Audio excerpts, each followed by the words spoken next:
They said I've been spreading misinformation in regards to the completion of death certificates on a news program, which happened to take place on April 7th. And you could find that one. It was with Chris Berg if you wanted to. And the other allegation was that I provided reckless advice in my willingness to compare COVID-19 and the flu. When I got this letter, I was ticked. And quite frankly, I leaned into the comfort and wisdom of my family to help them, let them talk me off the cliff. But doggone it, if this can happen to me, my view is it could happen to anybody. I mean, I've been a family doc for 40 years. I work hard, I love my patients, I do house calls, I've been medical director, I've held staff positions in hospitals to help make things work better. I've been in the Senate for 4 years and I've learned a lot.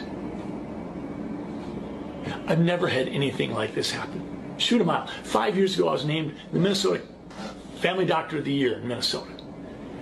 And I get this because a couple people complained and I don't get to know who those people are.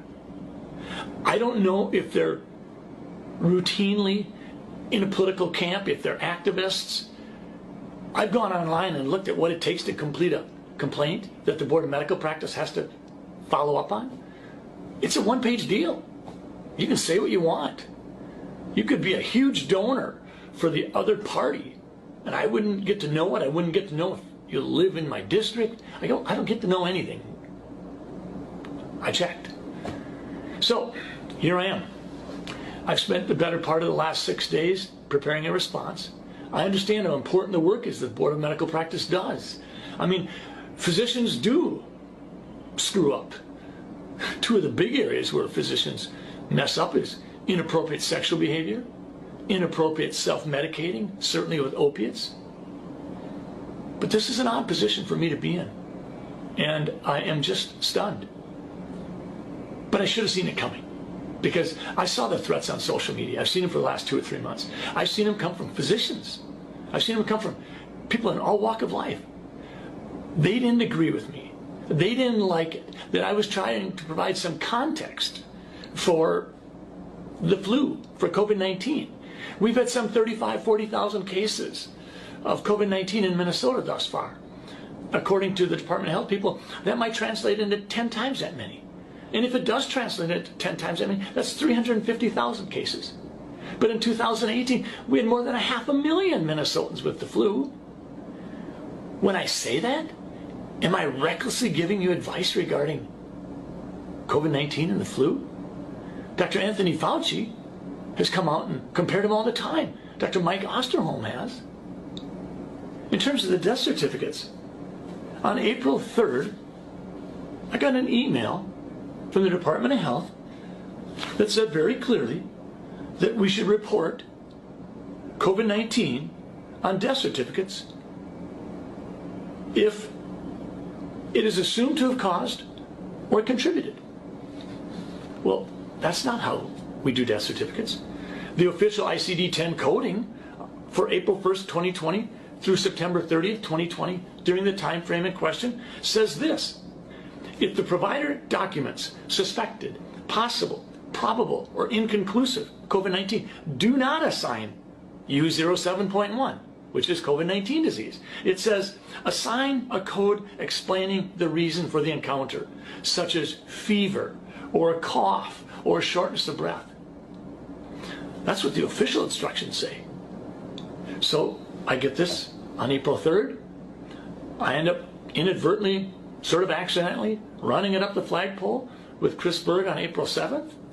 And what happens? The Department of Health, a few days later, comes out with a clarification. And then a few weeks later, they come out with another clarification. And I appreciate it. Fact of the matter is, I'm proud of the Department of Health in Minnesota for saying we are not going to list non-confirmed cases as deaths in Minnesota. We are going to put an asterisk by them, and we'll follow up on those later. But that's not what Pennsylvania was doing. That's why they had to subtract 200 patients from their COVID-19 death count. Colorado did the same thing. New York went the other direction. New York said, we're having more deaths in a certain period than we normally have, so those deaths must be COVID-19. We just didn't pick them up. So never mind the testing. We're adding 3,700 to our total, and oh, well, that does increase our total by 50%. So I'm in the position where I have to explain that I wasn't spreading misinformation. And I'm not being reckless when I talk about COVID-19 and influenza both being single-stranded RNA viruses that are respiratory in nature with similar symptoms and can be spread through particulate matter and aerosol transmission. I've got an 8-page document that I put together for the Board of Medical Practice, and let me be clear. They do important work, and I'm going to fully cooperate with them. I also have some 70 pages of attachments, and in the attachments, I've got the Pennsylvania Department of Health slashing their numbers by 201. I've got the Department of Health in Illinois, where one of the directors says that just because we put COVID-19 down on the death certificate as cause of death, that doesn't mean the patient died of COVID-19. She said that. Dr. Fauci, when he talks about influenza, he was the lead article in this New England Journal article, and he said this: if one assumes that the number of asymptomatic or minimally symptomatic cases for COVID-19 is several times as high as the number of reported cases, the case fatality rate may be considerably less than 1%. This suggests that the overall clinical consequences of COVID-19 may ultimately be more akin to those of a severe seasonal influenza. That was Dr. Fauci. And, oh, by the way, one of the contributing authors was Dr. Robert Redfield, the head of the CDC. Dr. Osterholm is a well-regarded epidemiologist, and he was saying this in the middle of March. He said, the flu has become a pandemic more than once and has killed millions of people. It still exists today. Unfortunately, we now have on our hands something else, but it's caused by coronavirus, which is acting very much like influenza. Folks, do I feel targeted? Yeah, I do. Do I know who my accusers are? No, I don't get to know. Could I be disciplined by the Board of Medical Practice? Well, sure I can. There's 2 allegations they're investigating.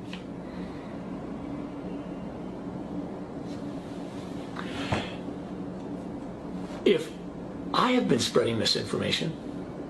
Dear fellow Ghanaians, please listen to this extract from the Rockefeller Foundation article. It's actually on the website, a PDF document, and this is the outline. 1. Hypothesize a simulated global outbreak.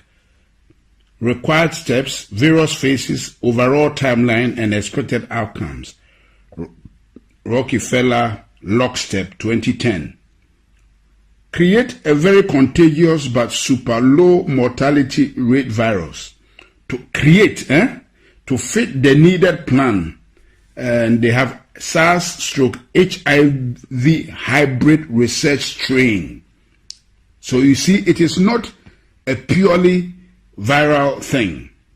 It's a hybrid research strain created at Fort Detrick Class 4 lab from 2008 to 2013 as part of a research project to find out why coronavirus spread like wildfire in bats but have an extremely hard time infecting humans, hence the 4 HIV insects, also known as the missing key to infect the humans, ACE2 receptor in brackets. Create a weaponized version of the virus with a much higher mortality rate as a backup plan, ready to be released in phase 3, but only if needed. And they have, in brackets, SARS, HIV, MERS, Middle Eastern Respiratory Disease or something. A weaponized tribrid strain created at Fort Detrick Class 4 lab in 2015. Okay?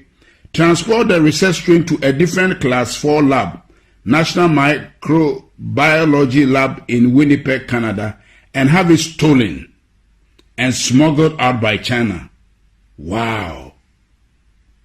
On purpose and taken to China's only Class 4 laboratory, Wuhan Institute of Virology in Wuhan, China, for added plausible deniability and to help cement the wanted backup public script as something to fall back on if needed.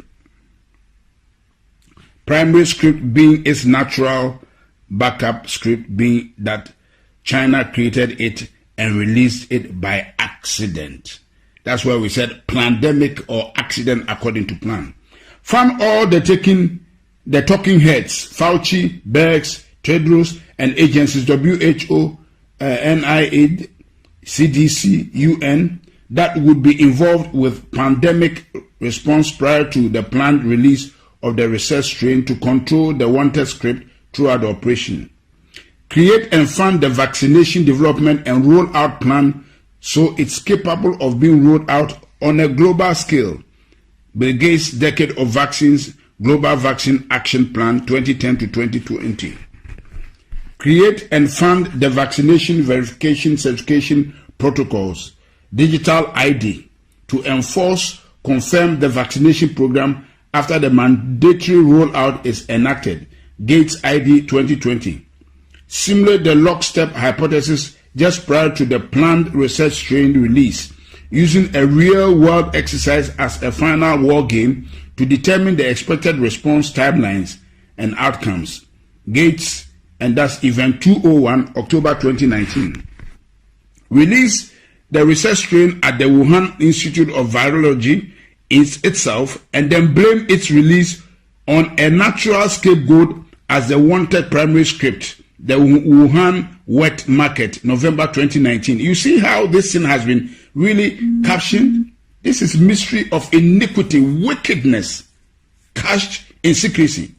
Downplay the human-to-human transmission for as long as possible to allow the research strain to spread on a global scale before any country can lock down or respond to avoid initial infection. Can you imagine? No wonder the WHO, that's exactly what the WHO did. Downplay the human-to-human transmission for as long as possible to allow the research strain to spread on a global scale before any country can lock down or respond to avoid initial infection. Once a country has seed infection in place, lock down incoming, outgoing travel, but keep the transmission within the country spreading for as long as possible. Once enough people in a country or region are infected, enact forced quarantines or isolation for that area and expand the lockdown regions slowly over time. Overhype the mortality rate by tying the research strain to deaths that have little to nothing to do with the actual virus to keep the fear and compliance at a maximum. If anyone dies for any reason and is found they have COVID, consider it a COVID death, and if anyone is thought to of maybe had symptoms of COVID, to assume they have COVID and consider it a COVID death. So this is what we have been hearing, that a lot of the deaths have been exaggerated. That's why the Americans are challenging the Chinese. The Chinese were not wrong. They were quoting the right figures. But this thing was bred and brewed in America by the Americans, by the depopulation agenda of Bill Gates, Anthony Fauci, and the Rockefeller Foundation. So what they are counting in America, a lot of them has nothing to do with COVID-19. There are many people who have died of other diseases that have nothing to do with COVID-19, but have some of the symptoms, and they just branded all of them as COVID-19. That's why Anthony Fauci could stand and speak with confidence that there will be 200,000 deaths. Shame on him. Keep the public quarantine for as long as possible to destroy the region's economy. Can you see? To destroy the region's economy, create civil unrest, break down the supply chain, and cause the start of mass food shortages, as well as cause people's immune system to weaken due to lack of interaction with other people, bacteria, the outside world, also known as, or aka, the things that keep our immune system alert and alive. So this thing we are doing is actually making us susceptible to diseases and weakening our immune system. That's why we should go out. They are joking. Downplay and attack any potential treatments and continue to echo that only a cure is viable to fight this virus, ACA, or also known as a vaccine. Continue to drag out the quarantine over and over and over again in 2-week intervals. Causing more and more people to eventually stand up and protest or defy them. Eventually, God have mercy. Eventually, end the phase 1 quarantine once they get enough public pushback around June 2020, and publicly say that they still think it is too early to end the isolation, but are going to do it anyways. Once the public go back to normal in course, wait a few weeks and then continue to overhype the recess strain mortality rate, August to September 2020, and combine it with the increase in deaths due to people dying from standard illnesses at a higher rate than normal due to having highly weakened immune systems from months of being in isolation, to help further pad the mortality rate and hype the upcoming phase 2 lockdown. So there's a phase 2 lockdown they are planning. Eventually enact phase 2 quarantines October to November on an even more extreme level and blame the protesters, mostly people who don't trust their government already, for the cause of the larger second wave. We told you so. It was too early. This is all your fault. Cause you needed a haircut. Your freedoms have consequences. Enforce the phase 2 quarantine at a much more extreme level, increasing the penalty for defiance. Replace fines with jail term. Deem all travels as non-essential. Increase checkpoints, including military assistance.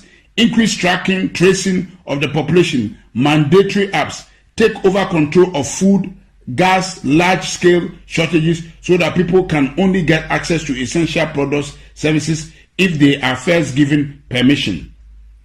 Keep the phase 2 lockdown in place for a much longer period of time than the phase 1 lockdown, continuing to destroy the global economy, further degrade the supply chain, and further amplify the food shortages and alike. Quell any public outrage using extreme action and force, and make anyone who defies them appear as public enemy number 1 to those who are willing to submit. After a rather long phase 2 lockdown, 6+ months, roll out the vaccination program, vaccine certification, and make it mandatory for everyone, giving priority access to those that submitted from the start, and have those that are for it attack those that are against it, saying they are a threat to the cause of all. Say, the problems, we can't go back to normal until everyone takes the vaccine. People defying them are hurting our way of life and therefore are the enemy. Can you imagine? Can you imagine, fellow Ghanaians? Listen. If the majority of people go along with the agenda, then let those people enter the new system, new normal, while limiting the minority that defy the agenda's ability to work and travel. If the majority of the people go against agenda, then release the weaponized SARS-CoV, HIV-CoV, MERS, tribrid strain as phase 3, a virus with a 30% plus mortality rate as a final scare to push the minority to quickly become the majority and give a final "we told you so" to those that didn't listen.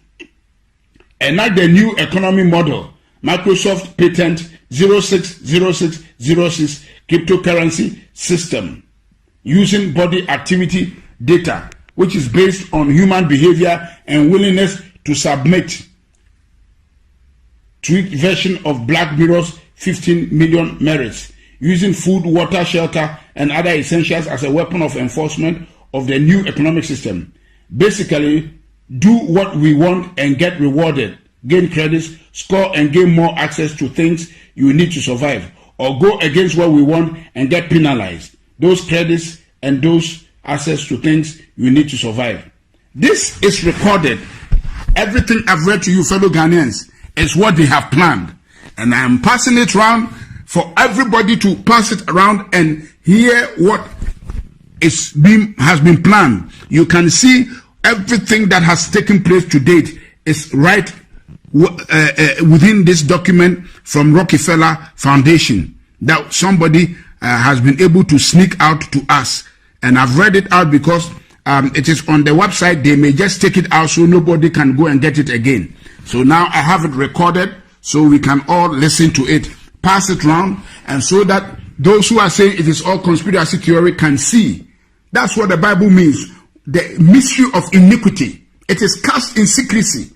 And we are praying that this year, before the end of the year, God will expose all these wicked deals that they have cast in secrecy to put the world on their knees to get all of us vaccinated. That is the bottom line. That is the bottom line. God bless our homeland Ghana and make our nation great and strong, bold to defend the cause of freedom and of right. Fill our hearts with true humility. Help us to cherish fearless honesty. Help us to resist oppressors' rule. We are resisting this oppression of Bill Gates, Anthony Fauci.